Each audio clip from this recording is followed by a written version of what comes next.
2025년 8월 27일 살아계신 하나님의 말씀 베드로후서 3장 8절부터 13절 말씀을 가지고 하나님 나라를 바라보는 사람이라는 제 말씀 드립니다. 제가 한 가지 철학적 질문을 던져보겠습니다. 지금 무엇들을 바라보고 계시는가요? 뭘 바라보고 계세요?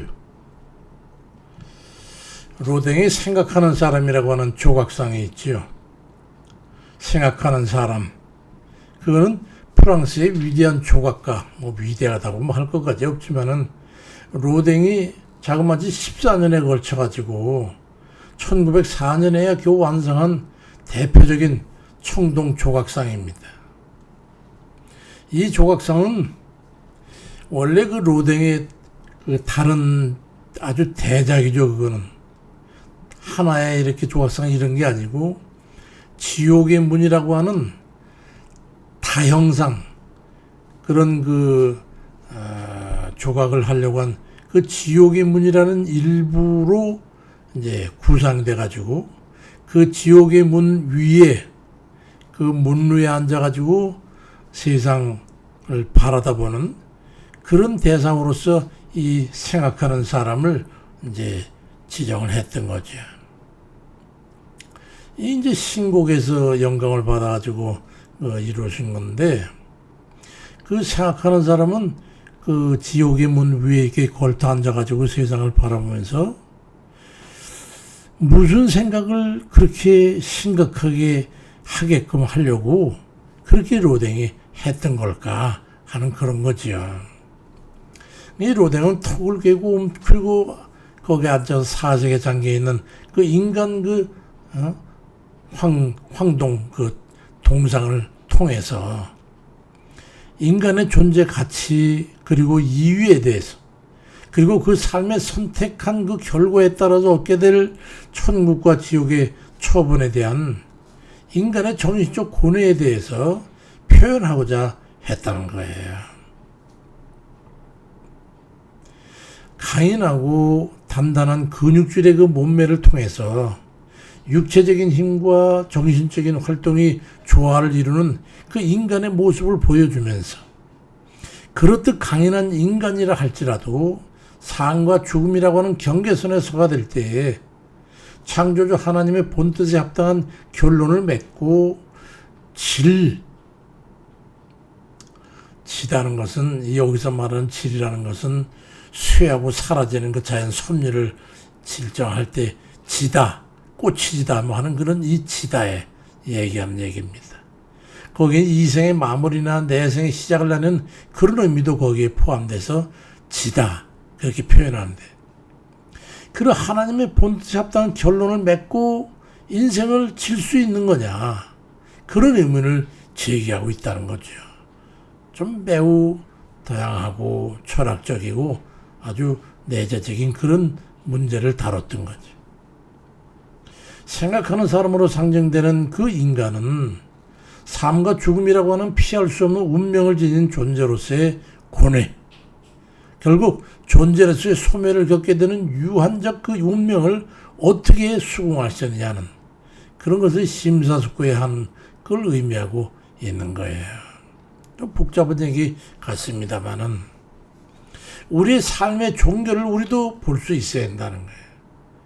그 동생이 의미했던 것처럼 그 사색을 통해서 그 사람의 의지적인 생각을 통해서 무엇을 추구했는가, 마찬가지로 우리도 삶의 시작과 종교를 통해서 무엇을 바라봐야 되냐, 무엇에 대한 소망과 무엇에 대한 목적과 무엇에 대한 가치를 주어져야 되느냐. 사람은 결국 무엇을 보고 살아가느냐에 따라서 그 삶의 내용과 방향이 설정되게 되잖아요. 예수 그리스도를 믿는 사람 중에도 천국과 지옥을 보지 못했다고 그래가지고 이거 그 영적 실존에 대해서 의구심을 가지고 불안해하고 두려워하면서도 믿질 않고, 또 그러다 보니까 허튼 담대함, 다른 사람 앞에 담대한 척 거기에 들떠가지고 사는 그런 자들이 의외로 많은 것 같아요. 근데 믿음의 여부에 따라 삶의 질과 추구하는 수준이 그래서 달라지는 거예요. 천국발이냐 지옥발이냐 이거지요. 단순 명료하게 그리고 근원적인 말로 표현하자면 천국을 바라보고 사냐 아니면 지옥을 넘보면서 줄타기하고 이리 넘어갔다 저리 넘어갔다 그런 삶을 사느냐, 그거에 따라서 삶의 질과 대처 능력이 달라질 수밖에 없다는 그런 의미죠.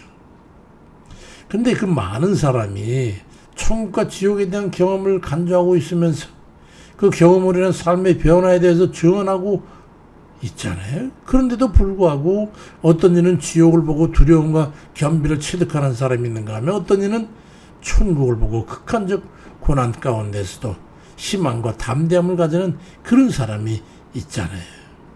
우리는 그럼 어떤 부류에 속한 사람입니까? 어떤 이들을 따를 거냐 이거죠.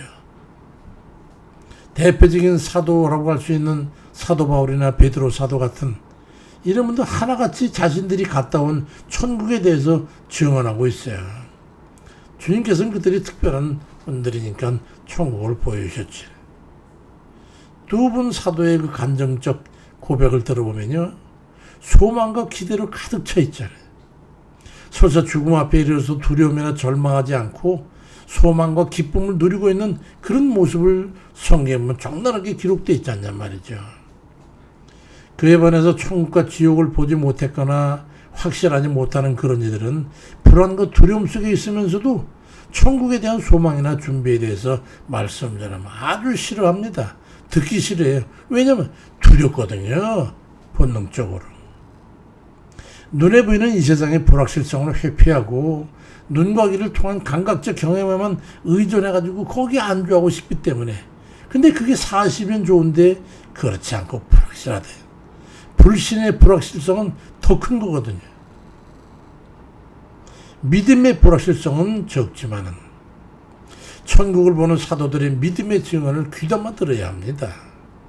베드로 사도는 베드로후서 3장 11절 이하에서 거룩한 행실과 경건함으로 하나님의 날이 임하기를 바라보고 간절히 사모해라. 우리는 그의 약속대로 의가 있는 곳인 새하늘과 새 땅을 바라보도다 말씀하여. 난 지금도 그 새하늘과 새 땅을 바라보고 있다. 비록 죽음의 근저에서 왔다 갔다 하면서 언제 죽을지 모르는 그런 날이 서 있는 그런 생에 살고 있지만은 그 상황 속에서도 나는 새하늘과 새 땅, 하나님의 나라를 바라보고 있다. 그 두려움, 죽음에 대한 두려움이 없었던 다 그런 이유예요. 천국을 바라보고 있다는 거야. 그러니까 세상의 어떤 뭐 죽음이나 이런 거 크게 개의치 않는다 이 말이지. 매일매일 천국을 바라보고 산다고 한번 생각해 보십시오. 매일매일 세상을 바라보고 사는 사람과 비슷할 것 같습니까? 천국을 바라보고 기대하고 살면서 천국의 삶을 상상만 해도 좋지 않겠냐 말이죠. 이 생에 백주간도에 서 있다 할지라도 괜찮지 않지 않을까요? 한 발짝 내디도 그게 천길 낭떠러지 같아도 거기 믿음으로 내디면 내 발걸음을 받아줄 하나님의 은혜로운 믿음이 거기 있기 때문에 천국이 기다리고 있기 때문에 두렵지 않다. 이제 내가 살아 돌아오는 그 복음성가 아시죠?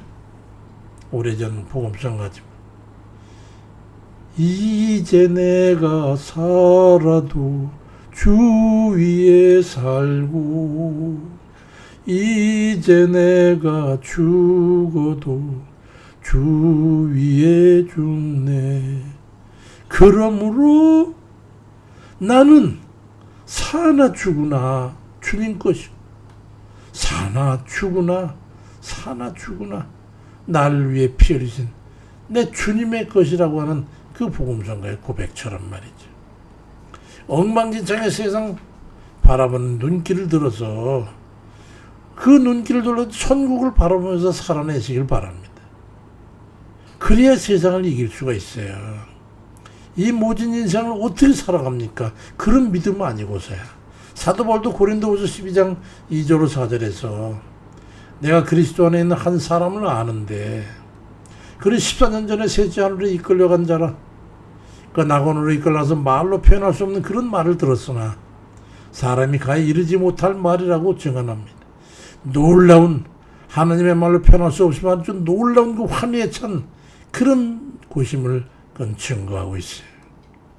그래서 사도 바울은 할 수 있다면 나는 어서 하루라도 빨리 주님 앞에 갔으면 좋겠다는 그런 희망을 표명했어.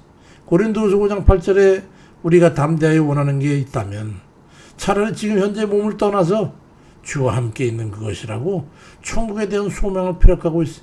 지금 사는 삶이 얼마나 힘들고 괴로운데 내가 보았던 그 셋째 낙원 거기는 말로 표현할 수 없는 건 좋은 곳이니 나는 거기에 대한 소망이 지금 이 사는 거 이건 아무것도 아니야.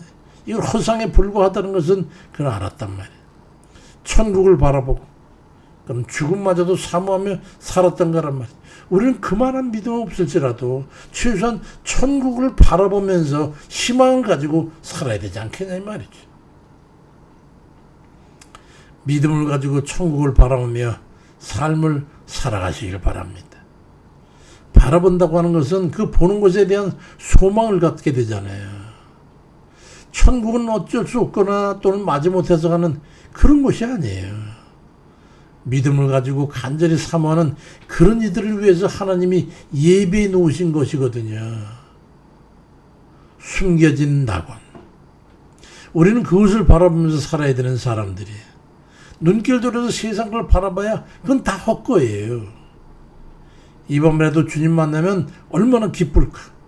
그 소망을 가지고 오늘 잠자리에 들어야 되는 거예요. 그 이밤 깨어나지 못하면 거기가 하나님 나라일 테니까. 저는 젊은 날에 보여주신 생명수 강가에 있는 느티나무 같이 아주 큰 그 하늘에 닿은 듯한 그 큰 나무 앞쪽에 넉넉하게 큰 집을 저는 기억하고 있어요. 주님께서 그게 제 집이라고 그랬거든요. 이 다음에 우리 할매가 나를 찾아오면 금방 찾아오라고 잊지 말라고 우리 할매 눈에 선하도록 저는 자주 얘기합니다. 강물이 이렇게 흐르고 있는데 나무가 하늘에 닿아있는 그렇게 큰 나무였어. 그 나무 밑에는 그늘이 지고 많은 사람이 모였지만 그 앞에 거의 지어져가는 아주 큰 집을 주님 보여주셨어.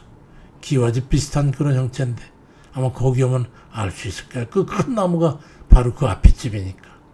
내가 하도 얘기해서 집사람은 그 얘기 다 알아요. 아마도 눈을 감고서라도 아마 찾아올 수 있을 거예요. 전 그래서 지금 이 생에서도 넉넉하게 좀 큰 집을 좋아하는데 좀 이 땅에서 좀 큰 집에 살았으면 좋겠는데 주님께서 나의 여생에 어쩌실는지요. 세상을 보며 낙심하거나 실망하지 말고 힘들고 어려워서 그것만 자꾸 바라보면은 견딜 수 없고 감당이 어렵고 너무 힘들어요. 하나님 나라를 바라보고 소망을 가지고 천국에 대한 소망이 있으면 지금 어려움은 견딜 수 있고 이길 수 있는 거예요.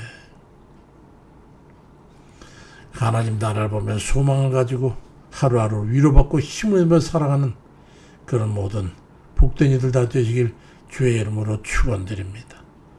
아버지, 우리의 삶에 희망을 주시든지 아버지 이 땅에도 희망을 주옵소서.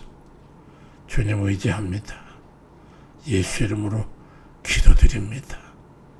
아멘입니다.